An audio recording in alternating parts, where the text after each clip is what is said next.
Welcome students, আজকে আমরা living ওয়ার্ল্ডের second part taxonomy and systematics এইটা শুরু করব। তো আমরা সবার ফার্স্টে ট্যাক্সোনমি, এই যে ট্যাক্সোনমি এই টার্মটা সম্পর্কে জানবো। এই ট্যাক্সোনমি দুটো গ্রিক শব্দ, দুটো গ্রিক টার্ম ট্যাক্সিস অ্যান্ড নোমোস, এই দুটো টার্ম মিলে তৈরি হয়েছে কি ট্যাক্সোনমি।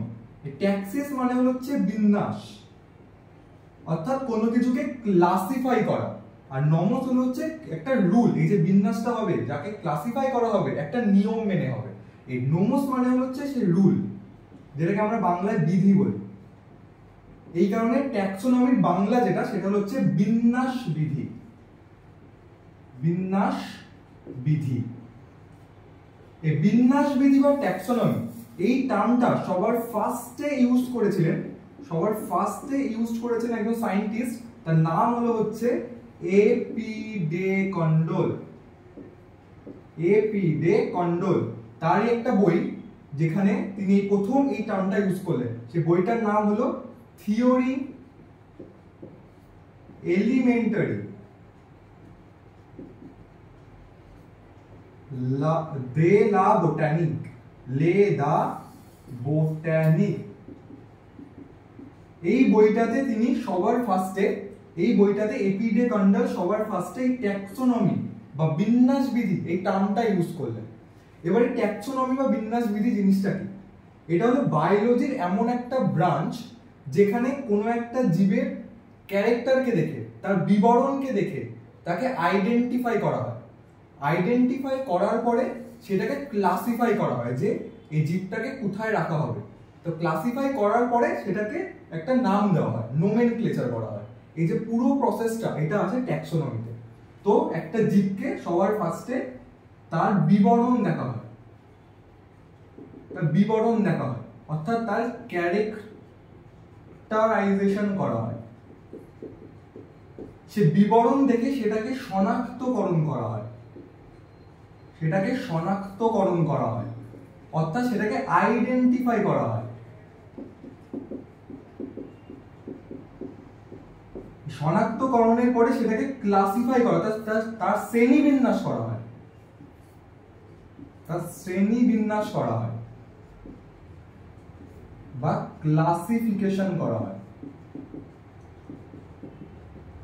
আর সবার শেষে তার নামকরণ করা হয়, নোমেনক্লেচার।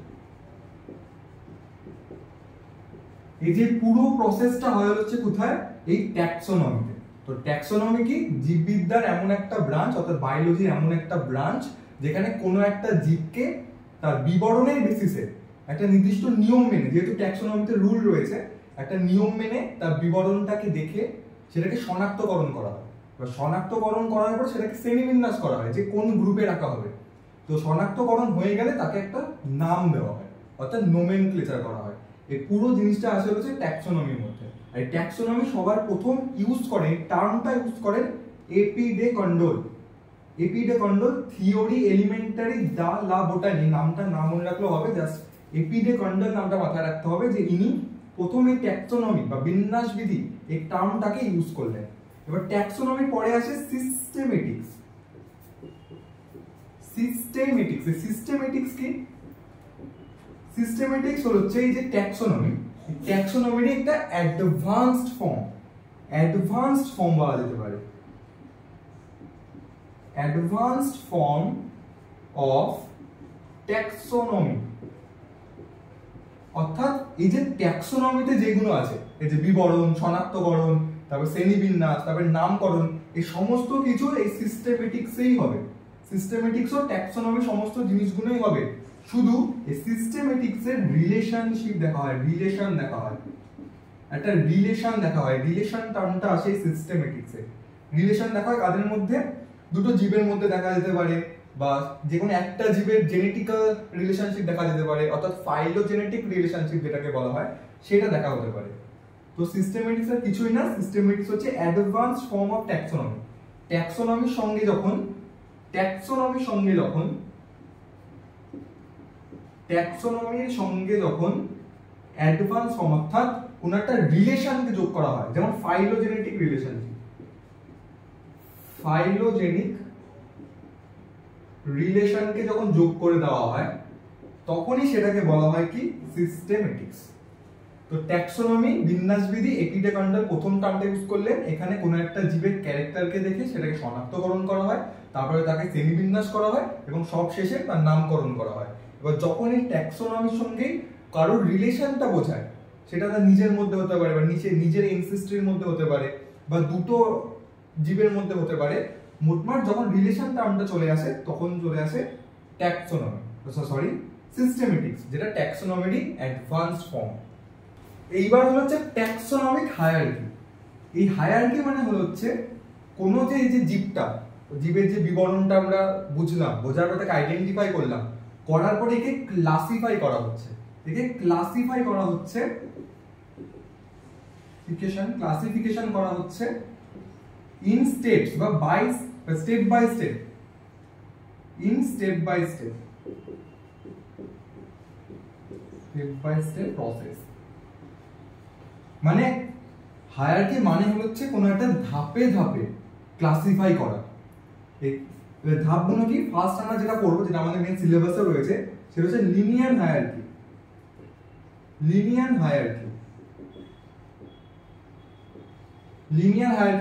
হায়ারার্কিতে টোটাল 7টা ক্যাটাগরি, 7টা ক্যাটাগরি থাকে মেইনলি। এই 7টা ক্যাটাগরি পর পর অর্থাৎ পুরো পর্যায়ক্রমে মনে রাখতে হবে। সেটা হলো রাজ্য, তারপরে আসে পর্ব বা বিভাগ, তারপরে আসে শ্রেণী, বর্গ, গোত্র, গণ, প্রজাতি। যে রাজ্য, পর্ব, শ্রেণী, বর্গ, গোত্র, গণ, প্রজাতি পুরো পরপর মাথায় রাখতে হবে। এই 7টা ক্যাটাগরি আছে লিনিয়াস, ক্যারোলাস লিনিয়াস যে হায়ারার্কিটা দিয়েছিলেন সেই বা ক্লাসিফিকেশন স্টেপ দিয়েছিলেন, সেখানে আছে 7টা ক্যাটাগরি। এই 7টা ক্যাটাগরি হচ্ছে রাজ্য, পর্ব, শ্রেণী, বর্গ, গোত্র, গণ, প্রজাতি।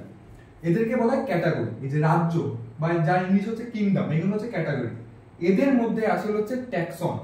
যেমন ফর এক্সাম্পল, যেমন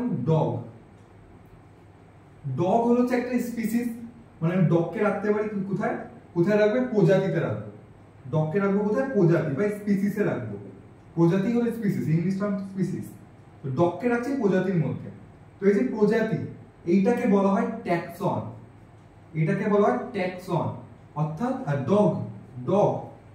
ডগকে রাখা হচ্ছে, প্রজাতিটাকে বলা হচ্ছে ক্যারেক্টার। এই যে প্রজাতি, ডগকে কোথায় রাখছি, প্রজাতিতে রাখছি, যেখানে রাখা হচ্ছে। এই যে ডগটা হচ্ছে একটা ট্যাক্সন, আর এই যে প্রজাতিটা হচ্ছে কি ক্যারেক্টার।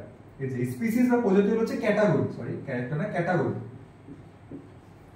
মানে ডগ হচ্ছে ট্যাক্সন, যেটা রাখা হচ্ছে কোন একটা ক্যাটাগরির মধ্যে। আরেকটা एग्जांपल হচ্ছে যেমন অ্যানিমেলিয়া। এটা রাখা হচ্ছে কোথায়, রাজ্য বা কিংডমের মধ্যে। অ্যানিমেলিয়া আছে কোথায়, কিংডমের মধ্যে। অ্যানিমেলিয়াকে রাখা হয় কোথায়, কিংডমের মধ্যে। তো এই যে কিংডম, যেটা কিংডম হচ্ছে একটা ক্যাটাগরি,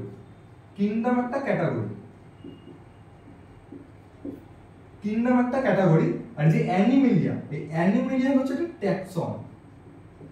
তার মানে ট্যাক্সনকে দেখে আমরা বুঝি যে এটা কোথায় আসবে, মানে কোন ক্যাটাগরিতে আসবে, কোন স্টেপে আসবে। ডগ একটা ট্যাক্সন, ডগকে দেখে আমি বুঝলাম এটা স্পিসিস বা প্রজাতির মধ্যে আসবে। অ্যানিমেলিয়া একটা ট্যাক্সন, এটাকে দেখে আমি বলি যে এটা কিংডম বা একটা রাজ্যে আসবে, রাজ্য বা রাজ্য ক্যাটাগরির মধ্যে আসবে। তার মানে ট্যাক্সন দেখে ঠিক করা হয় যে এই যে যেটা রয়েছে ট্যাক্সনে ঠিক করে এটা কোন স্টেপের মধ্যে আসবে, স্পিসিসে আসবে বা এটা প্রজাতিতে আসবে নাকি বর্গে আসবে নাকি রাজ্যে আসবে। তো যেহেতু ট্যাক্সন ঠিক করে, তাই ট্যাক্সনকে বলা হয় ইউনিট অফ ক্লাসিফিকেশন।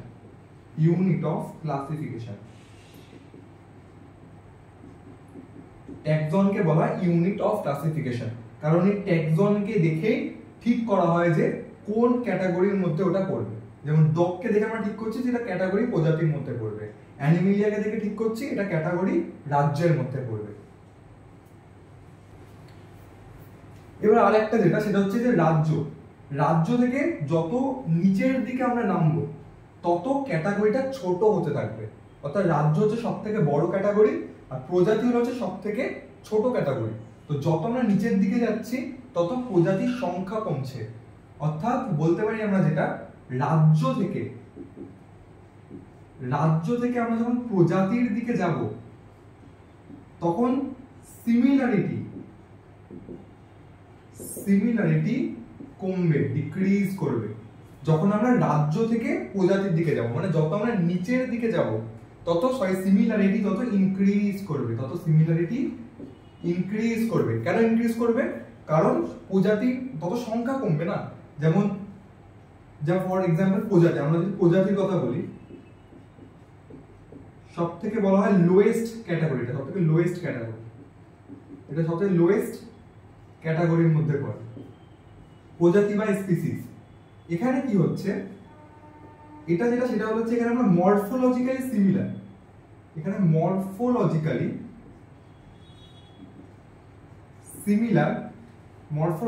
সিমিলার এমন জীবদেরকে আমরা এর মধ্যে রাখি। তো প্রজাতির একটা কনসেপ্ট আছে, একটা যেটাকে আমরা বলে থাকি বায়োলজিক্যাল স্পিসিস কনসেপ্ট।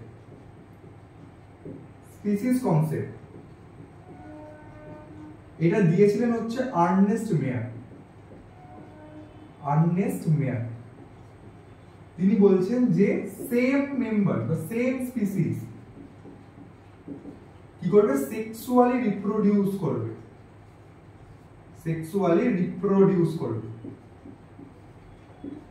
মানে সিমিলার স্পিসিস যারা হয়ে থাকে তারা সেক্সুয়ালি রিপ্রোডিউস করবে। আর যদি different members of different species members যারা হয়ে থাকে তারা সেক্সুয়ালি কোনো রিলেশনশিপ থাকবে না তাদের মধ্যে কোনো রিপ্রোডাকশন রিলেশনশিপই থাকবে না, বা তারা সেক্সুয়ালি রিপ্রোডিউস করবে না।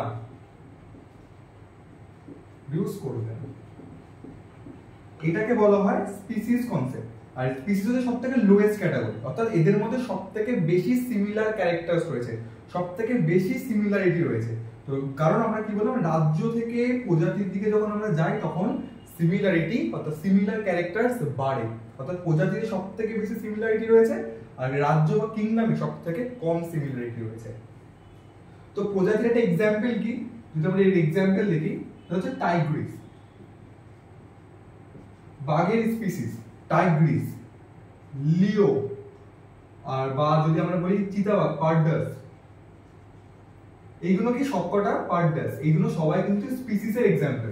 টাইগ্রিস একটা স্পিসিস, লিও একটা স্পিসিস, পারডাস একটা স্পিসিস।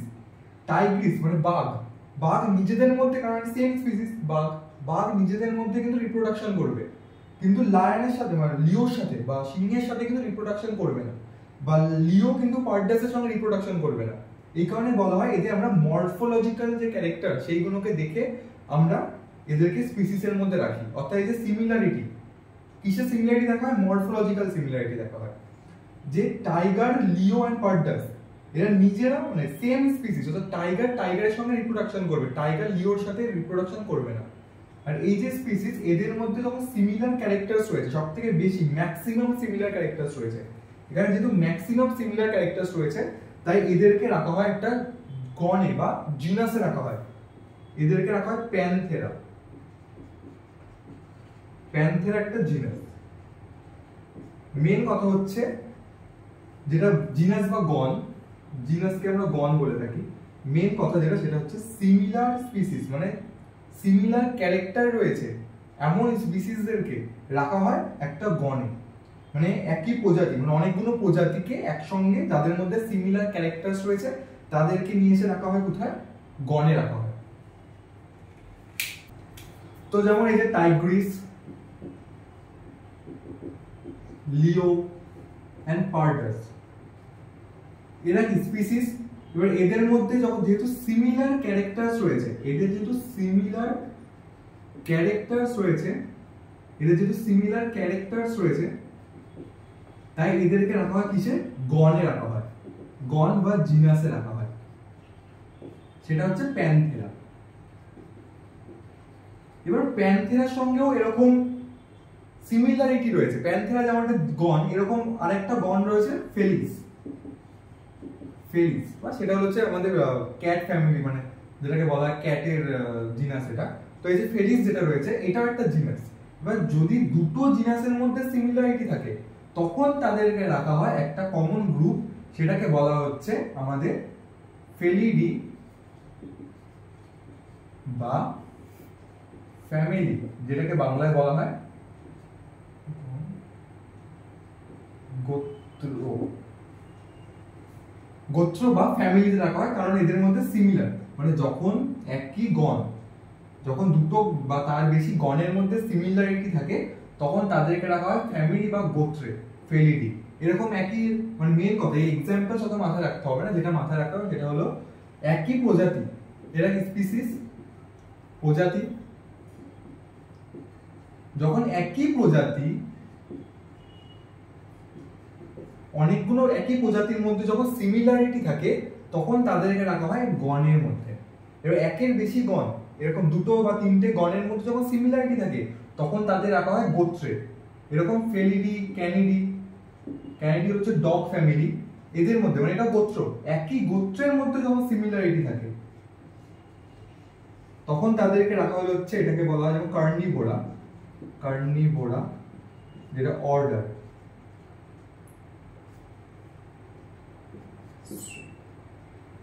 বর্গ বা বর্গ মানে একই গোত্রের লোকদের, মানে এরকম, মানে এদের মধ্যে সিমিলার ক্যারেক্টার রয়েছে। ক্যাট ফ্যামিলি, ডগ ফ্যামিলির মধ্যে তো সিমিলার ক্যারেক্টারস রয়েছে, তো একই গোত্রের মধ্যে যখন সিমিলার ক্যারেক্টারস পাওয়া যায় তখন তাদেরকে রাখা হয় বর্গের মধ্যে। এরকম বর্গ, এরকম যেমন প্রাইমেটার একটা বর্গ রয়েছে, এদের মধ্যে যখন সিমিলার ক্যারেক্টারস পাওয়া যাবে তখন এদেরকে রাখা হবে একটা শ্রেণীর মধ্যে, যেটাকে বলা হচ্ছে আমাদের ম্যামেলিয়া। ক্লাস বা শ্রেণীর মধ্যে রাখা হয়। মেন কথা একই প্রজাতি যাদের মধ্যে সিমিলারিটি রয়েছে, একই যে সমস্ত প্রজাতির মধ্যে সিমিলার ক্যারেক্টারস ম্যাক্সিমাম, তাদেরকে রাখা হয় গণের মধ্যে।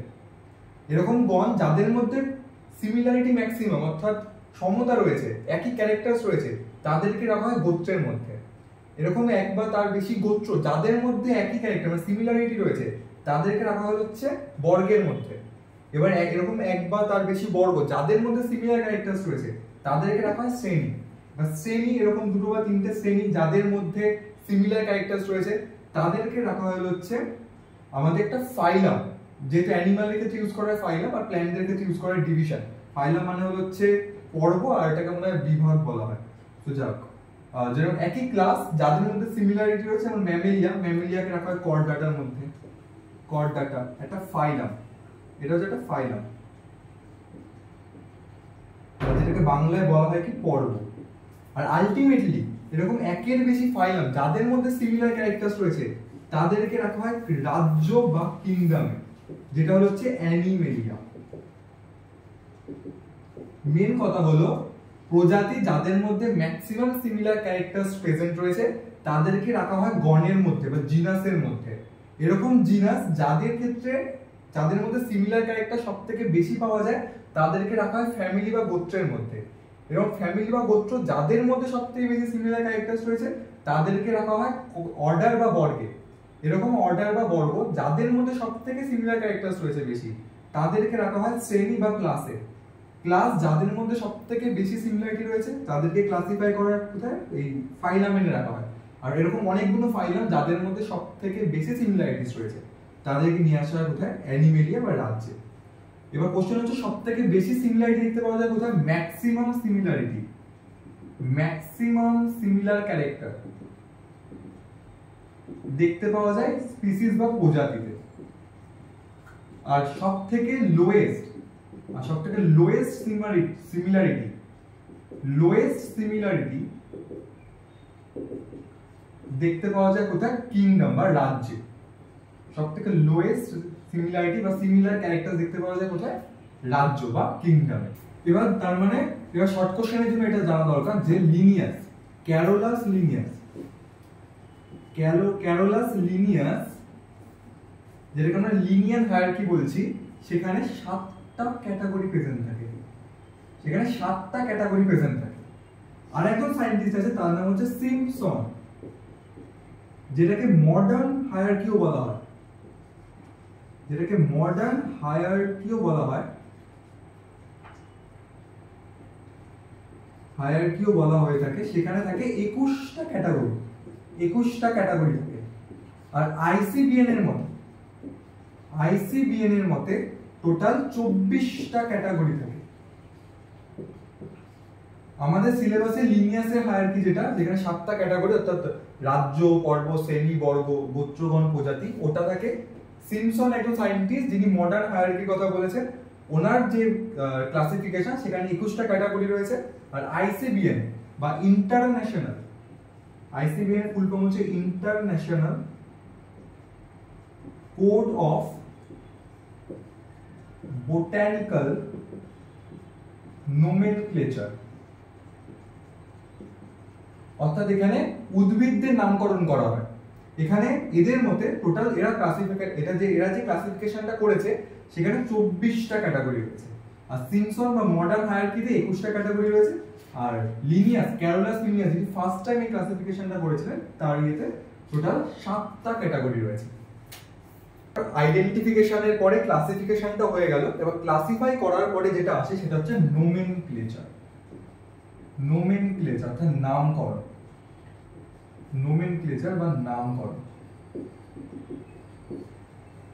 নামকরণ বলতে দুটো জিনিস হতে পারে। এটা লোকাল নেম, মানে আমরা সাধারণত যে কোনো একটা জিনিসকে আমাদের এখানে যে নামে জানি, অন্য এক জায়গায় গেলে সেই নামটা পাল্টে যায়, মানে সেই জিনিসটাকে অন্য একটা নামে জানা হয়।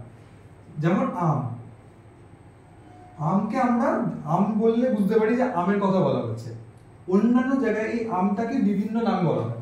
তো এই কারণে সায়েন্টিস্টরা নিজেদের সুবিধার্থে একটা ডিসিশন নিল যে এমন একটা নিয়ম বানালো, যে নিয়মের বেসিসে যে তারা নামকরণ করবে, এর এমন একটা নামকরণ করবে যেটা পৃথিবীর যে প্রান্তেই যায় না কেন সেই টার্মটা ইউজ করলে এই আমকেই বোঝাবে।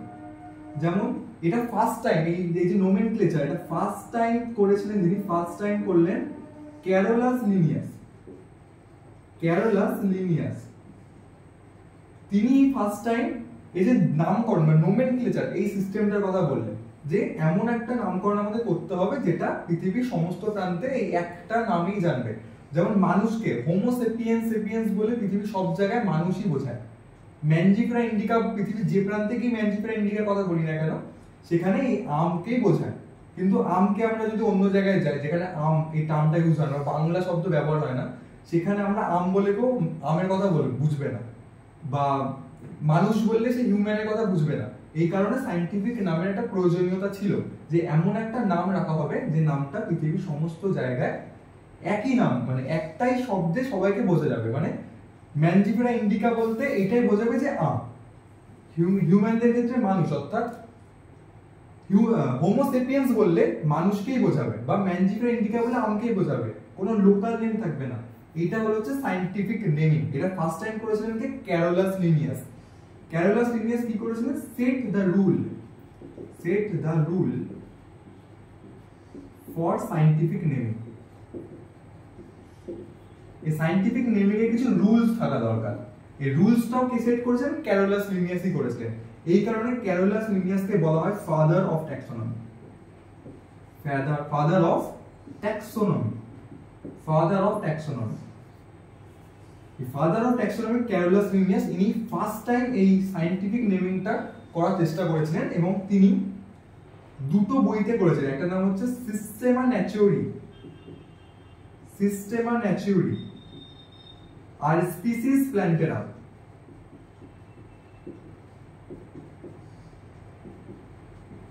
এই যে দুটো বই, সিস্টেমা ন্যাচুরিতে তিনি অ্যানিমালদের নেমিং করেছিলেন, আর স্পিসিস প্ল্যান্টেরামে তিনি প্ল্যান্টসদের নেমিং করেছিলেন। ফার্স্ট টাইম করেছিলেন ক্যারোলাস লিনিয়াস। তিনি এই সায়েন্টিফিক নেমিং এর যে রুলটাও তিনি সেট করেছিলেন। এই কারণে ওনাকে ফাদার অফ ট্যাক্সোনমি বলা হয়। এবং উনি এই যে নেমিংটা, যে বায়োলজিক্যাল নেমিং বা সায়েন্টিফিক নেমিং, এটা তিনি অ্যানিমালদের জন্য করেছিলেন। তার যে বইটা লিখেছিলেন সেটার নাম ছিল সিস্টেমা ন্যাচুরি, আর প্ল্যান্টসদের নেমিং করেছিলেন স্পিসিস প্ল্যান্টেরাম। এবার ক্যারোলাস লিনিয়াস দুটো ট্যাক্সনকে ইউজ করে নেমিং করেছিলেন। একটা ছিল হচ্ছে দুটো ট্যাক্সনমি ইউজ করেছিলেন নেমিং এর জন্য, স্পিসিস আর জিনাস, অর্থাৎ প্রজাতি আর গণ। এবার যেহেতু দুটো ট্যাক্সন ইউজ করেছিলেন, এই কারণে আমাদের যে এই যে নোমেনক্লেচার বা নেমিংটা রয়েছে, এটাকে বলা হয় বাইনোমিয়াল নোমিং, বাইনোমিয়াল নোমেনক্লেচার বা দ্বিপদ নামকরণ। দ্বিপদ নামকরণ করেছিলেন কে? Carolus Linnaeus. এই একজনই সবকিছু করেছেন, ক্যারোলাস লিনিয়াস। বাইনোমিয়াল নেমিং বা বাইনোমিয়াল নোমেনক্লেচার বা দ্বিপদ নামকরণ। যেমন এক্সাম্পল হচ্ছে ম্যানজিফেরা ইন্ডিকা, ম্যানজিফেরা ইন্ডিকা আমের বিজ্ঞানসম্মত নাম ম্যানজিফেরা ইন্ডিকা। ম্যানজিফেরা ইন্ডিকা যে ফার্স্টটা, এটা হচ্ছে জিনাস বা গণ, আর ইন্ডিকা এটা হচ্ছে স্পিসিস বা প্রজাতি। অর্থাৎ দুটো পদ ইউজ করা হচ্ছে, দুটো দ্বিপদ, এই কারণে দ্বিপদ, দুটো পদ, দুটো ট্যাক্সা ইউজ করা হয়েছে, জিনাস এন্ড স্পিসিস, এই দুটো প্রজাতি বা দুটো পদ মিলে নামকরণ হয়েছিল বলে ক্যারোলাস লিনিয়াসের যে নামকরণ সেটাকে বলা হয় দ্বিপদ নামকরণ। আর তিনি অ্যানিমাল দিয়ে নেমিং করেছেন, সিস্টেম এন্ড ন্যাচুরালিতে প্ল্যান্টস দিয়ে নেমিং করেছিলেন, স্পিসিস প্ল্যান্টারাম এই বইটাতে। এবার যে রুলস, এই যে সায়েন্টিফিক নেম তো এরকম ভাবে করা যাবে না, নিশ্চয়ই এর একটা স্পেসিফিক রুলস রয়েছে। তো সায়েন্টিফিক নেমিং এর যে রুলস গুলো, রুলস অফ সায়েন্টিফিক নেমিং, যে কারোর একটা বিজ্ঞানসম্মত নাম, যে কোনো একটা অর্গানিজম বা কোনো একটা জীব রয়েছে, তার সায়েন্টিফিক নাম দেওয়ার যে রুলস কি হিসেবে দেওয়া হয়, সেটা খুব ইম্পর্টেন্ট। এখান থেকে কোশ্চেন আসতে পারে। ফার্স্ট যেটা, সেটা হলো হচ্ছে এই যে নামটা দেওয়া হবে, যে নামকরণ করা হবে, নেমিংটা হবে যেটা, সেটা হবে অলওয়েজ ইন ল্যাটিন ল্যাঙ্গুয়েজ, সবসময় ল্যাটিন ল্যাঙ্গুয়েজে হবে। ল্যাটিন ল্যাঙ্গুয়েজে কেন হবে? কারণ ল্যাটিন ল্যাঙ্গুয়েজ হলো হচ্ছে ডেড ল্যাঙ্গুয়েজ, এটা একটা ডেড ল্যাঙ্গুয়েজ, অর্থাৎ এর মানে কোনোদিনও পরিবর্তন হবে না। এই কারণে সায়েন্টিফিক নেমিং সবসময় ল্যাটিন ল্যাঙ্গুয়েজেই হবে। আর যেহেতু এটা দ্বিপদ নামকরণ, আমরা যেহেতু বাইনোমিয়াল নোমেনক্লেচারটা করছি, তাই এখানে সবসময় দুটো ট্যাক্সন ইউজ করা হবে, একটা হবে জিনাস আর একটা হবে স্পিসিস। কারণ এটা বাইনোমিয়াল নেমিং, তাই না? বাইনোমিয়াল নোমেনক্লেচার, এই কারণে এখানে দুটো পদ ইউজ করা হবে, দুটো ট্যাক্সন ইউজ করা হবে সবসময়। থার্ড যেটা, যখন এই যে নেমিংটা, সায়েন্টিফিক নেমিং যেটা আছে, এই নেমিংটা যখন টাইপিং করা হবে, নেমিং যখন টাইপিং করা হবে, তখন সে টাইপিং হবে ইটালিক্সে। ইটালিক্সে সবসময় টাইপিং করা হয়, বা প্রিন্ট যদি প্রিন্ট করা হয় সবসময় ইটালিক্সে হবে। যেরকম আমরা দেখতে পাই ইটালিক্সে হালকা টেরা টাইপের বেঁকা অবস্থায় লেখা থাকে, সেটা হচ্ছে ইটালিক্স। যদি টাইপ বা প্রিন্টিং করা হয় তখন সবসময় ইটালিক্সে হবে। আর নেমিং যদি হ্যান্ড রিটেন হয়, যদি হাতে লেখা হয়, তখন সেটাকে অলওয়েজ আন্ডারলাইন করতে হবে, আন্ডারলাইন করতে হয়। এটা কেন ইটালিক্স বা আন্ডারলাইন কেন করা হয়? এই ইটালিক্স বা আন্ডারলাইন করলে এর ল্যাটিন অরিজিনটাকে ডিনোট করে। তো ল্যাটিন তো আমরা লিখতে পাচ্ছি না, তো এইভাবে লিখলাম যে যেমন ম্যানজিফেরা ইন্ডিকা, এই যে ম্যানজিফেরা ইন্ডিকা, এখানে দুটো ট্যাক্সন রয়েছে, এই আন্ডারলাইন করলাম, এর মানে হলো হচ্ছে এটা ল্যাটিন অরিজিনকে বোঝাবে এর। তো এই কারণে আন্ডারলাইন করতেই হয়, এটা হচ্ছে মেইন কথা, যে নেমিং সবসময় ল্যাটিনে হবে, দুটো ট্যাক্সন বা দুটো পদ ইউজ করা হবে। যখন এটাকে টাইপিং করা হবে তখন এটাকে ইটালিক্সে টাইপিং করা হবে, আর যখন হাতে লেখা হবে তখন এটা অলওয়েজ আন্ডারলাইন করতে হবে এবং সেপারেটলি আন্ডারলাইন করতে হবে। এবার ফোর্থ যেটা, সেটা হচ্ছে কোন একটা সায়েন্টিস্ট যে সবার প্রথমে তার ক্যারেক্টারটা দেখে, কোন একটা জীবের ক্যারেক্টার দেখে সেটাকে আইডেন্টিফাই করছে, করার পরে তার ক্লাসিফাই করছে, ক্লাসিফাই করার পরে তার নামকরণ করছে। তো এই যে সায়েন্টিস্টটা যে এই জিনিসটার নামকরণ করছে, সে যে জীবটা বা অর্গানিজমটা যে নেমিং করছে, নামকরণ করছে, সে তার নামটাও সায়েন্টিফিক নেমের শেষে লিখতে পারে। অর্থাৎ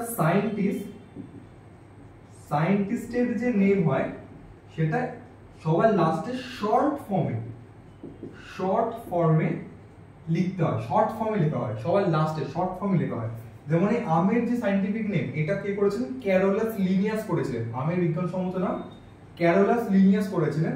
তো এটাকে লেখা হবে কিভাবে? Mangifera indica Linn. ক্যারোলাস লিনিয়াসের শর্ট ফর্ম লিন, এবং এই জিনাসটাকে এবং স্পিসিসটাকে আন্ডারলাইন করা হবে, কিন্তু সায়েন্টিস্টের যে নাম সেটাকে শর্ট ফর্মে লেখা হবে, এটাকে আন্ডারলাইন করার কোনো দরকার হয় না। এবার কয়েকটা জিনিস, যেমন আইসিবিএন বইতে রয়েছে, আইসিবিএন যারা তো এই যে এটা হচ্ছে জিনাস ম্যানজিফেরা, এটা হচ্ছে জিনাস, আর এটা হচ্ছে স্পিসিস। জিনাস সবসময় ক্যাপিটাল লেটারে হবে, সবসময় ক্যাপিটাল লেটারে লিখতে হয়। আর স্পিসিস যেটা রয়েছে, এই স্পিসিসকে সবসময় স্মল লেটারে লিখতে হয়। এটা হচ্ছে রুলস। তাহলে সায়েন্টিফিক নেমিং এর রুলস হচ্ছে এই নেমিংটা সবসময় ল্যাটিন ল্যাঙ্গুয়েজে হবে। এখানে দুটোই ট্যাক্সন থাকবে, জিনাস আর স্পিসিস। এবার যখন আমরা টাইপ করব বা প্রিন্ট আউট করব তখন নেমিংটা ইটালিক্সে করা হয়, আর যখন হ্যান্ড রিটেন হয় তখন সেটাকে সবসময় আন্ডারলাইন করতে হয়। যেমন ম্যানজিফেরা ইন্ডিকাতে লিখলাম, লেখার পরে সেটাকে জিনাস আর স্পিসিসকে সেপারেটলি আন্ডারলাইন করা হলো। আর সায়েন্টিস্টের যে নাম, যিনি এই যে সায়েন্টিফিক নেমিং এটা যিনি করেছেন, তার নামটা সবার লাস্টে সায়েন্টিফিক নেম লেখার পরে শর্ট ফর্মে লেখা হয়। আর জিনাস যেটা রয়েছে, জিনাসকে সবসময় ক্যাপিটাল লেটার, অর্থাৎ সায়েন্টিফিক নেমিং সবসময় ক্যাপিটাল লেটার দিয়ে স্টার্ট হয়। আর স্পিসিস যেটা থাকে সেটা সবসময় শর্ট লেটার, অর্থাৎ শর্ট ফর্মে লেখা হয়। আর কয়েকটা টার্ম রয়েছে, যেমন আইসিবিএন, এরা এরা এরা কাদের নেমিং করে? এরা প্ল্যান্টস দিয়ে নেমিং করে, অর্থাৎ international code of botanical nomenclature. এটা একটা নামকরণের সংস্থা, যারা কাদের নামকরণ করবে? এরা বোটানিক, অর্থাৎ এরা প্ল্যান্টস দিয়ে নামকরণ করবে। তারপরে আইসিজেডএন, international code of zoological nomenclature. এরা অ্যানিমালদের নোমেনক্লেচার বা নামকরণ করবে।